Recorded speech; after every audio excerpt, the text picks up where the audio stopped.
ပိုင်းတဲ့တန်ရှင်ရဲ့အမျိုးသမီးကကော်ဖီဖြောပေးနေစဉ်ဆက်ရည်ချွတ်ပေါက်ကိုစက်ကူနဲ့တိတ်တစစ်ပိတ်ထားလိုက်တယ်ကုမ္ပဏီပိုင်ရှင်ကခလုတ်ကိုနှိပ်လိုက်တဲ့အခါကော်ဖီတွေကဘောင်းဘီအိတ်ထဲကိုတန်းခနဲ့ပန့်ထွက်သွားသည်ကော်ဖီဆက်ချိုးရင်းနေတယ်လို့ပဲသူကထင်မှတ်ထဲတာပေါ့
အပိုင်းနှစ်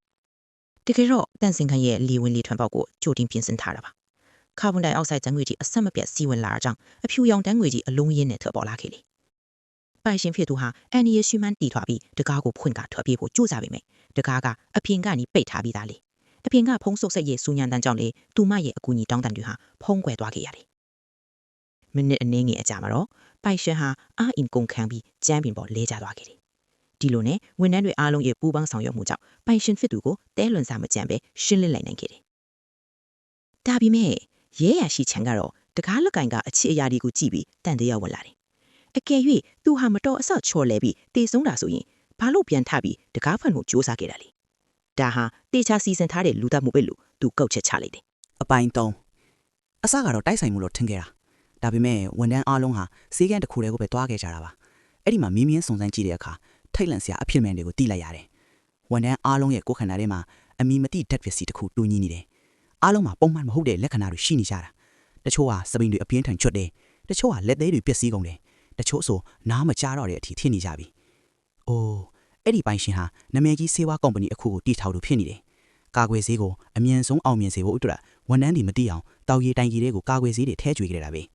ဝန်ထမ်းတွေဟာသူတို့ကိုယ်သူတို့ကြွက်ဖြူလေးတွေလိုအသုံးချခံထားမှန်းသိပြီးစိတ်တကြကုန်ကြတယ်ပို့ပြီးဝမ်းနယ်စရာကောင်းတာကရရှိတဲ့ထိခိုက်မှုတွေဟာပြန်မကောင်းနိုင်တော့ဘူးဆိုတာပါပဲ ။အပိုင်း၄ဝန်ထမ်းတွေက